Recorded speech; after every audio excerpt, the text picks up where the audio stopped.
she finally revealed the ugly truth about Jack Haley in The Wizard of Oz. Born Frances Ethel Gum on June 10, 1922, in Grand Rapids, Minnesota, her destiny seemed preordained by the very nature of her family. Her parents, Frank and Ethel Gum, were vaudevillians, singers, and performers themselves.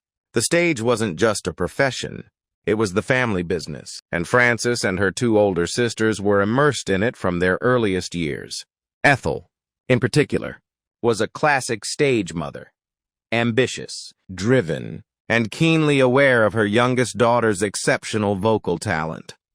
From the age of 2.5, little baby Frances was performing on stage. Her childhood wasn't one of simple pleasures and school friends.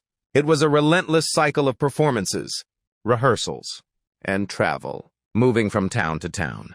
This early life, while honing her incredible ability, also instilled a profound sense of being constantly observed, constantly judged, and constantly pressured to perform, regardless of how she felt inside.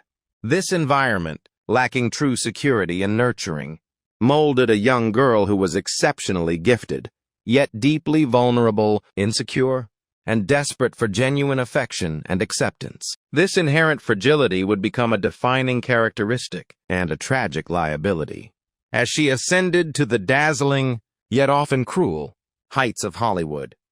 Hollywood in the 1930s was a machine, churning out films and stars under the iron control of powerful studios. MGM, Metro-Goldwyn-Mayer, was arguably the biggest and most formidable. In 1935, at just 13 years old, Frances Gum was signed by MGM, renamed Judy Garland. The studio saw raw, undeniable talent, a voice that could melt hearts. But they also saw a young girl they believed needed to be molded, controlled, and transformed into their ideal star. The pressure was immediate and intense. Judy was told she wasn't conventionally beautiful, that she was too plain, too girl next door, and worst of all, too plump.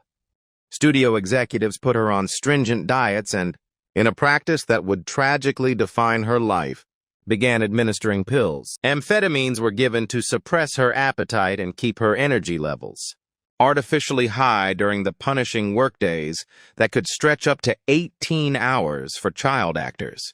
Regulations be damned. Barbiturates were then prescribed to help her sleep after being wired from the uppers. This wasn't just a demanding workplace. It was an environment that actively undermined her physical and mental health from her vulnerable teenage years. Her early career at MGM saw her cast in a series of musicals, often alongside the popular teenage star Mickey Rooney. Their on-screen chemistry was undeniable, making them a successful duo. These roles solidified her rising status within the studio, showcasing her singing, dancing, and burgeoning acting talents. But behind the bright smiles and catchy tunes, Judy was a child being chemically managed, denied a normal education or social life, and constantly scrutinized for her appearance and performance. She was gaining fame, but losing herself, being shaped by a system that prioritized profit over well-being.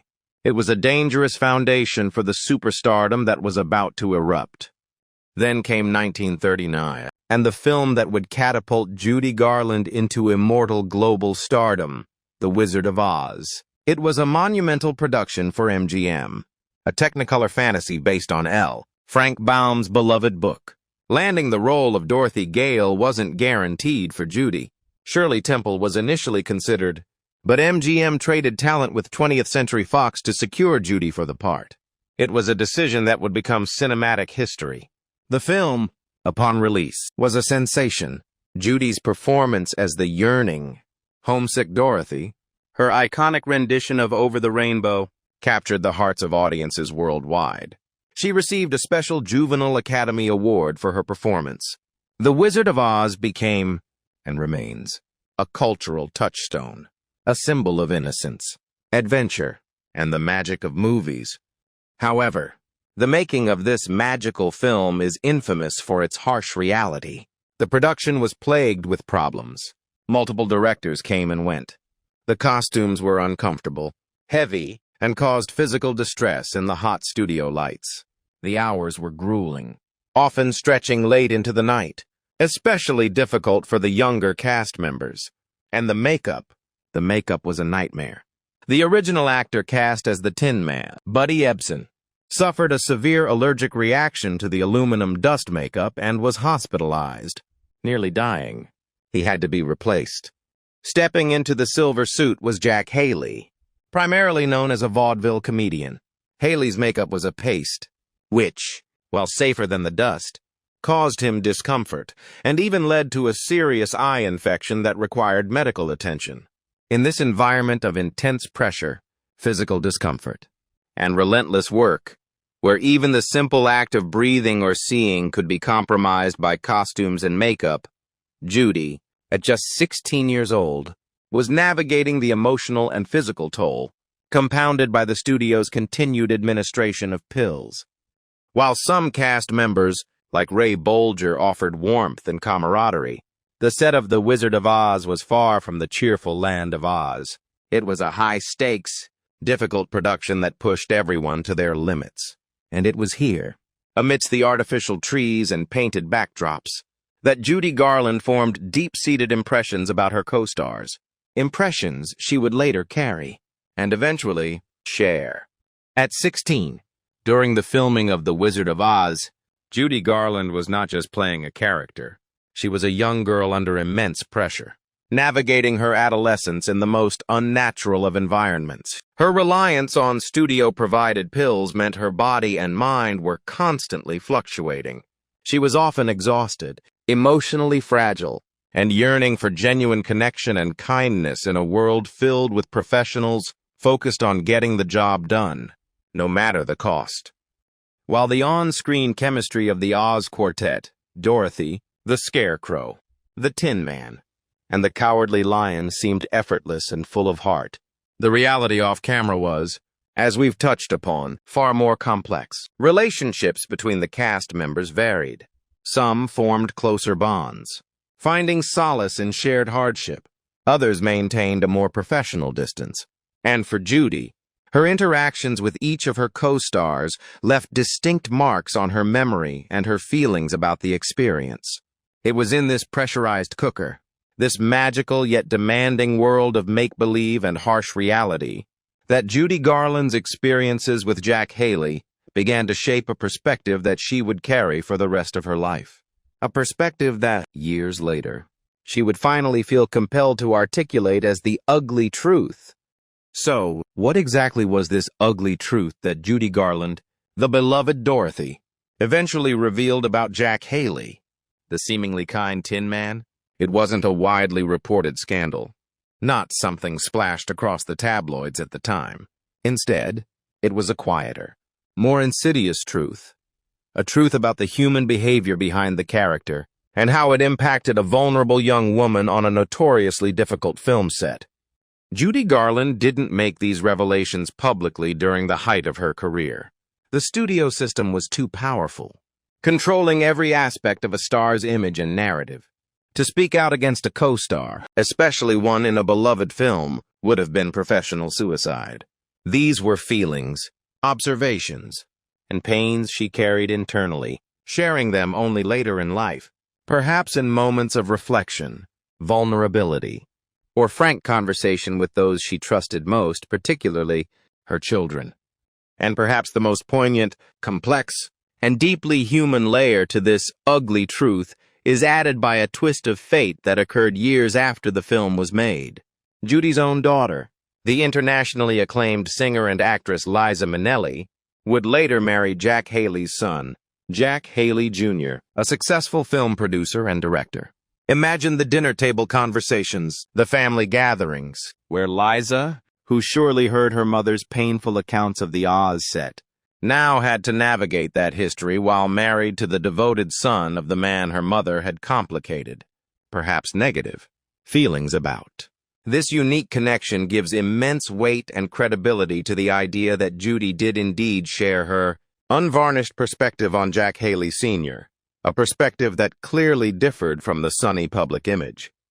According to biographies, interviews with those close to her in later life, and reflections on the brutal realities of the Oz set that Judy did touch upon, The ugly truth about Jack Haley wasn't about grand acts of cruelty or shocking abuse. It was, in many ways, more subtly damaging, especially to a sensitive, exhausted, and insecure teenager. It was about a pervasive lack of kindness, a palpable grumpiness, and a dismissive attitude that chipped away at Judy's fragile state during that difficult filming period. Let's delve into the details, piecing together what is known, what has been speculated based on the context of the time, and what Judy herself is understood to have conveyed through her later reflections. The filming environment was objectively awful. The long hours, the physical discomfort of the costumes and makeup, the constant pressure from the studio and directors, it created a cauldron of stress. While some cast members reportedly tried to lighten the mood or look out for one another, others seemingly withdrew into their own discomfort. Jack Haley, burdened by the heavy Tin Man costume and the irritating makeup that caused him physical ailments, was, understandably, uncomfortable. However, according to accounts attributed to Judy, his discomfort manifested not just as quiet suffering, but as persistent, vocal grumbling and complaining. Judy, already struggling with the effects of the studio's pills, sleep deprivation, and the sheer anxiety of leading such a massive production at 16, desperately needed support, or at least neutrality, from her colleagues. Instead, she encountered what she perceived as a constant source of negativity from Haley. He was always complaining, is the essence of what Judy is said to have conveyed. It wasn't just about his own physical discomfort. It seemed to extend to the overall process, the demands of the job, perhaps even the need for multiple takes, especially with the younger actors.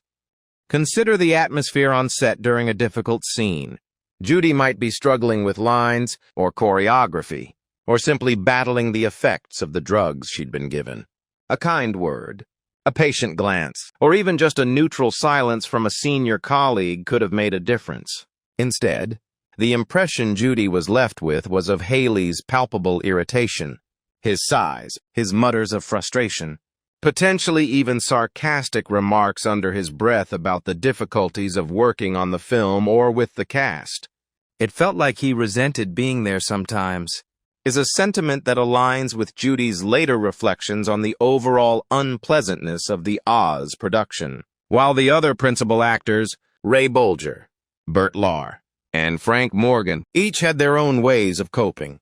Bolger, in particular, was often described as a source of comfort and light for Judy.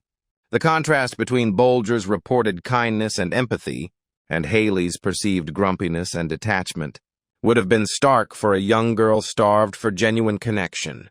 The ugly truth, therefore, wasn't necessarily a single, explosive event. It was likely accumulation of daily interactions where Judy felt a lack of warmth, a lack of empathy, and a pervasive negative energy emanating from Jack Haley.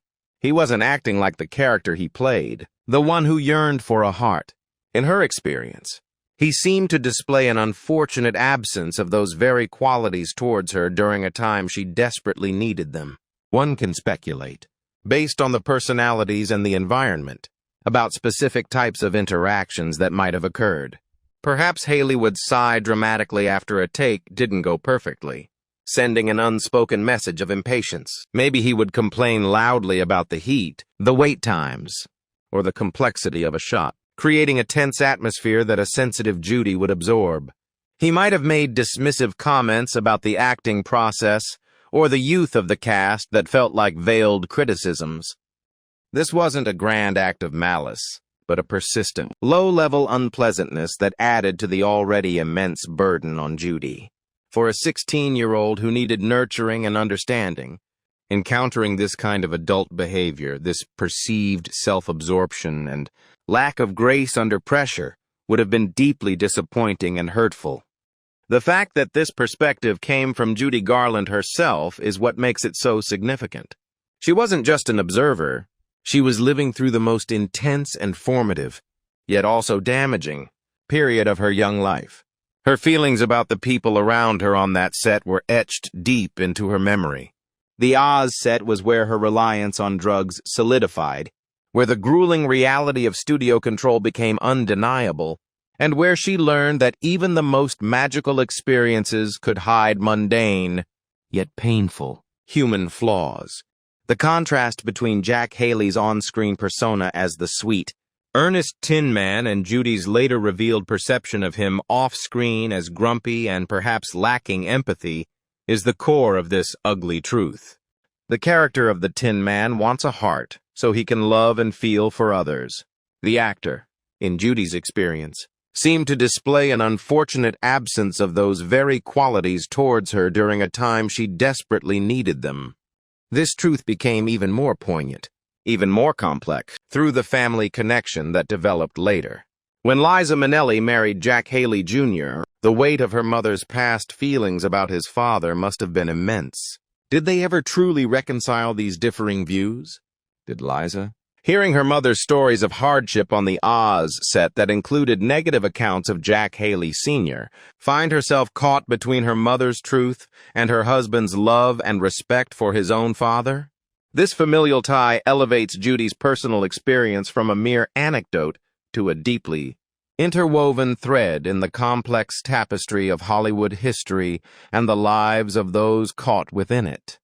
It is through these later reflections, these confidences shared with those closest to her, that Judy Garland's ugly truth about Jack Haley emerged.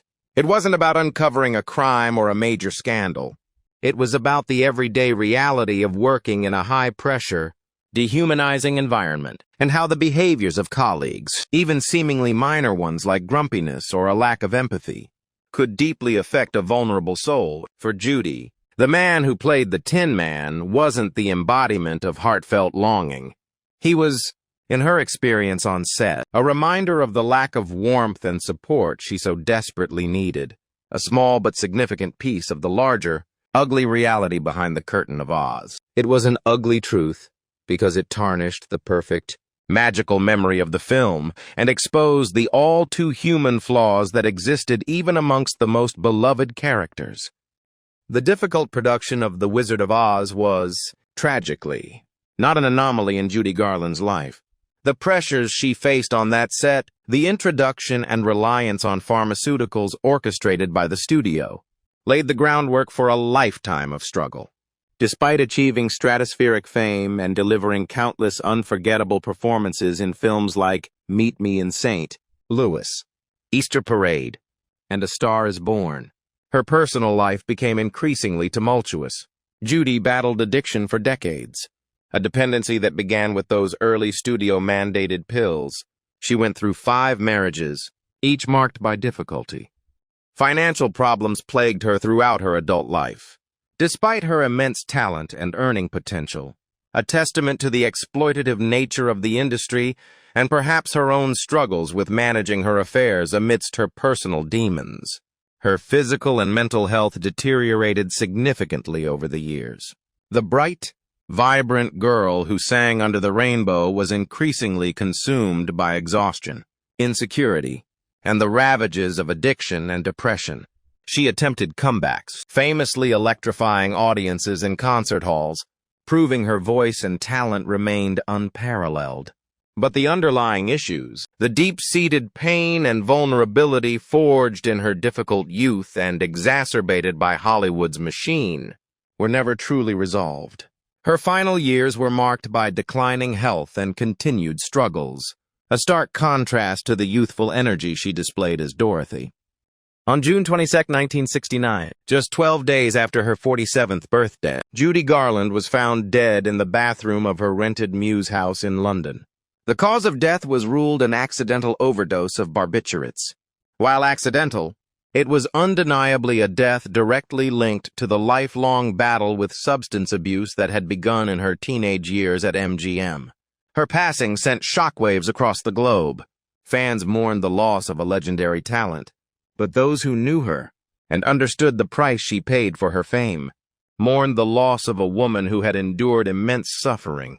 Her body was returned to the United States, and she was interred, first in New York, before her children later moved her to Hollywood Forever Cemetery in Los Angeles, bringing her back to the city that made and ultimately broke her. Judy Garland's legacy is immortalized in her music, her films, and the indelible image of Dorothy Gale. She remains one of the greatest entertainers of all time. But her story is also a profound and tragic cautionary tale about the price of fame, the demands of the entertainment industry, and the devastating impact it can have on vulnerable individuals. Her willingness, late in life, to share her experiences and perspectives, including the ugly truth about figures like Jack Haley on the set of her most famous film, serves a vital purpose.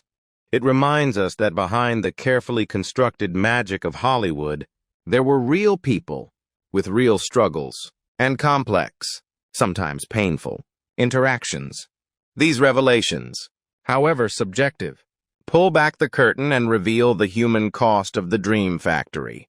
Judy Garland gave the world endless joy and magic, but her story, told in her own words and those of her loved ones, reveals the painful truth. That the girl who wished to go over the rainbow found that reality, even in the most fantastical places like Oz, could be far from a dream. Ricky Nelson's impact on popular culture is undeniable. He was a pioneer, a genuine musical talent who effortlessly blended rock and roll with pop, setting the template for countless teen idols to come. His music still resonates, a timeless soundtrack for a generation. His story, however, became entwined with the mystery and the disturbing reality of his final moments. While initial rumors attempted to paint a different picture, the official investigation ultimately revealed the harrowing truth: a catastrophic equipment failure, a rapidly spreading fire, and a desperate, ultimately futile struggle for survival in the air. Ricky Nelson's life, lived so publicly from childhood, reminds us of the immense pressure faced by those in the spotlight and the often painful gap between a carefully crafted image and personal reality. His death stands as a stark, disturbing reminder of how fragile life can be, and how quickly tragedy can strike, even for those who seem to have it all. The mystery of his passing has been solved, and the truth, while free of the initial hurtful speculation, remains a deeply unsettling and tragic chapter in the story of a true American icon.